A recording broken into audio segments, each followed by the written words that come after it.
I was driving to Niagara Falls through Canada. It's an easier route than going through the States. Less traffic, speed limit seems to be not as high too. You know, easy driving.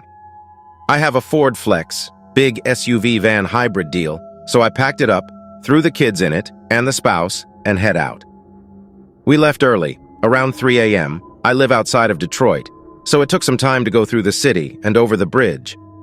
The city was pretty much empty at that time, even the freeway. It was nice to see the city without people for once. Kind of eerie too, but quiet and peaceful. I rolled the window down a bit and just took in the early morning air. It was nice not to have to fight traffic, and there wasn't much construction being done, so none of the route was closed off or barreled off with construction barrels. The spouse and kids fell back to sleep pretty fast. The kids as soon as we backed out of the driveway pretty much.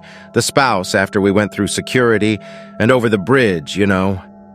Luckily, we weren't one of the random cars they stop and search.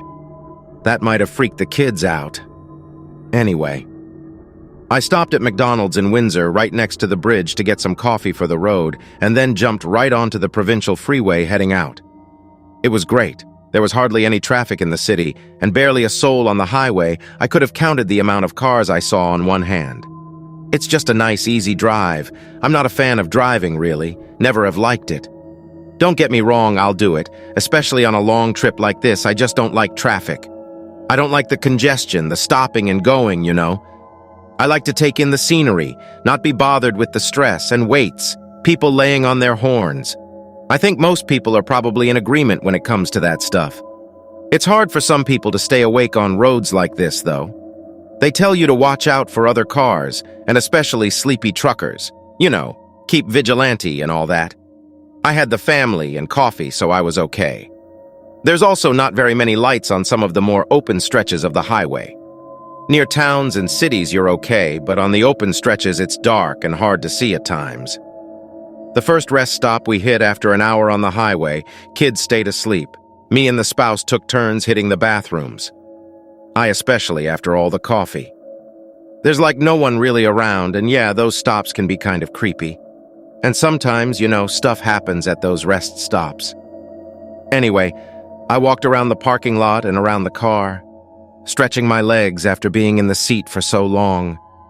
The air was nice and cool for once. It had been pretty hot that week. There were a couple of semis parked and dark in the lot. 2 other cars that seemed to be travelers like us, a family, and an older couple.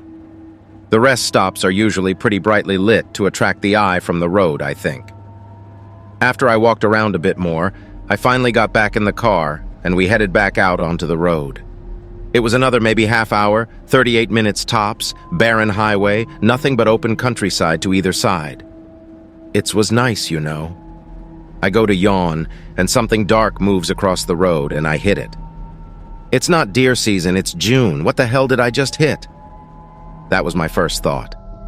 I don't know why, maybe because of the size of it, but again, not deer season. What's the odds? Anyway, I slow the car down and get off to the side. My spouse wakes up, and I tell them I think I hit something. Maybe a deer, maybe a dog, I don't know. I look in the rearview mirror and don't really see anything. It's still pretty dark out, there's not really any lights. Anyway, I decide to get out of the car and use my phone as a flashlight. I stop, though, you know. It's dark, early morning. I guess I just kind of froze waiting for something to happen.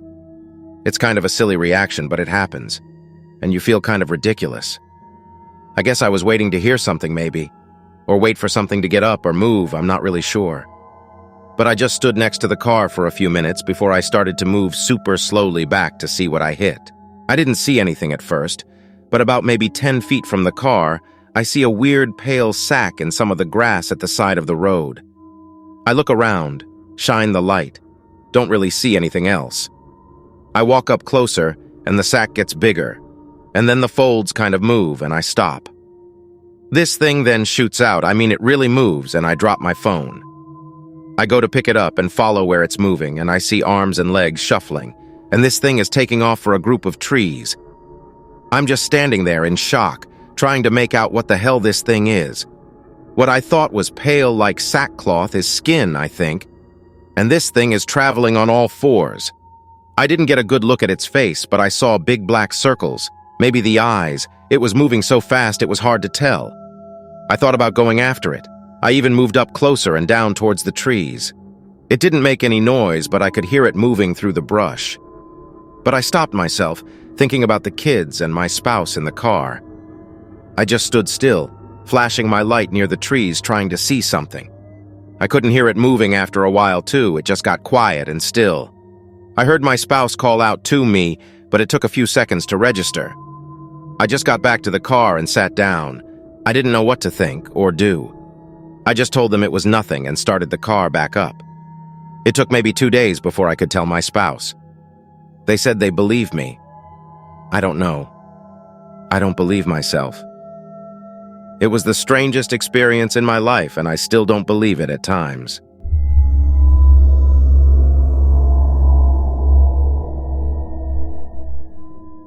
I inherited my father's farm a few years ago and moved in shortly after with my family. I didn't grow up living with my father. My mom had full custody, and I would visit the farm from time to time, but I never lived there.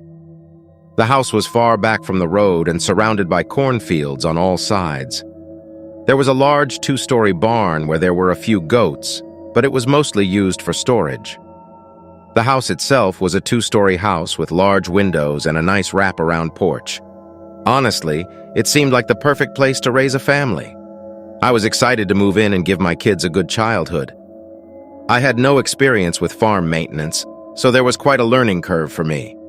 It took a while to start getting the hang of it, but eventually I did, and I really enjoyed the work. It was nice being outdoors and feeling the sun on my back while I worked. I didn't know much about tracks or footprints, but when I'd be walking through the cornfield, I noticed some tracks on the ground.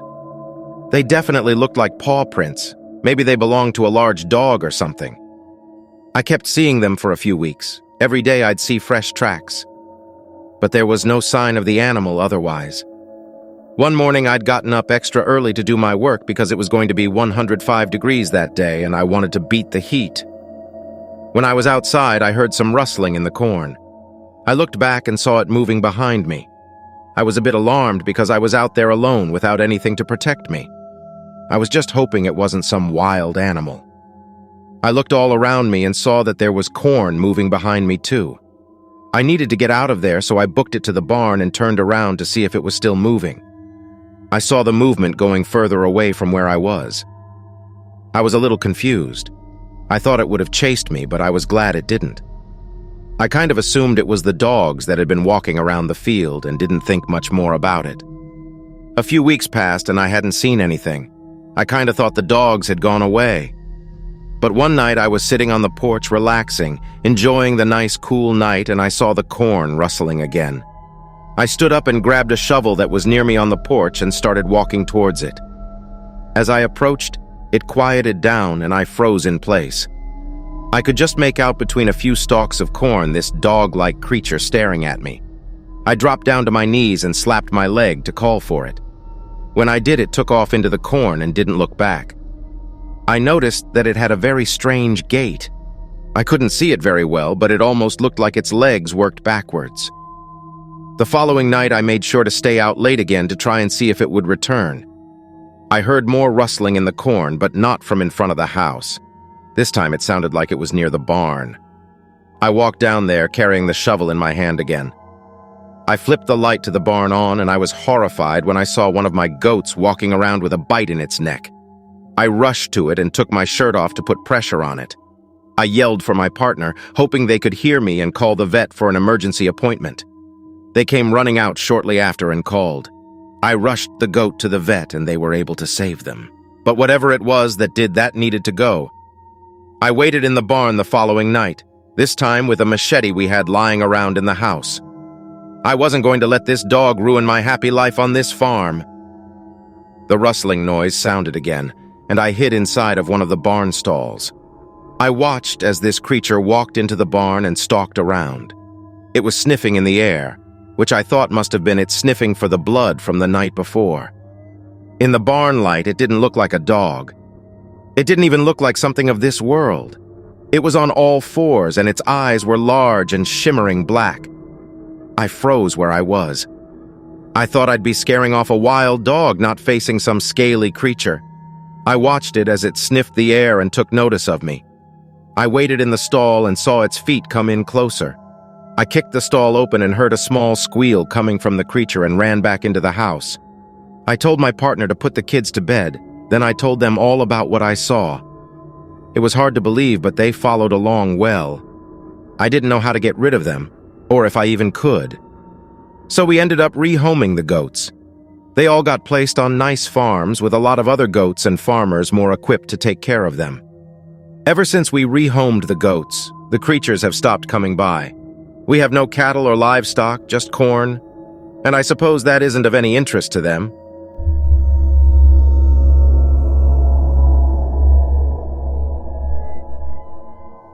I'm glad to get a chance to share this story and really hope you read it so that other folks can hear it. It's been really helpful listening to other people's accounts, and I finally feel like I can open up about my own experience. This all happened a few years back, and some of the other rangers still give me crap about it, which kinda sucks because other than that, this is my dream job. My family took a trip up to North Cascades National Park in Washington State when I was maybe 13, and I've known ever since that this was where I wanted to be. When I first got out here, the Parks Commission started me out in the visitor center, pretty much like everybody else. There's an awful lot of paying your dues and dealing with the public before you get to really spend some time out in the field, which is the main reason why folks get into this. It was my first week on active field duty, and I was over the moon. Basically, you work your way across sectors of the park, camping as you go and looking to see if there's any damage or detritus left behind by private campers. It's a really great excuse to just camp your way through some incredible terrain. Now, I just want to preface this by saying that Bigfoot is a kind of open joke among the rangers. The t-shirts and posters in the gift shop are always top sellers, and I can't tell you how many times people asked me if I'd ever seen one, even before going out into the field. I can tell you now, when folks ask that, everybody leans in. Sorry, I'm getting ahead of myself. Anyway, I was on my third day out on scout, and I was combing my way towards Mount Shuksan. I was off the main trails, but sometimes you get really adventurous hikers out there, and they tend to leave a ton of crap behind. Whenever you're out, you're bound to encounter a fair amount of wildlife, but I was surprised at how quiet things were. I hadn't encountered any significant fauna since just after noon the previous day, and it was starting to get downright eerie. The only wildlife I could see was a healthy flock of scavenger birds circling to the southwest. Like, a lot of birds. That's a red flag, so I started making my way over and down to check things out. When I got to where they were, almost overhead, this overpowering stench took over everything. Something was definitely dead out there, and it had been there long enough to really start to decompose. Gearing myself up to see a mule deer or a cougar hunting site, I pushed my way closer. Eventually, I saw something large through the trees, surrounded by about half a dozen turkey vultures. What really struck me as odd was that none of them were on the carcass.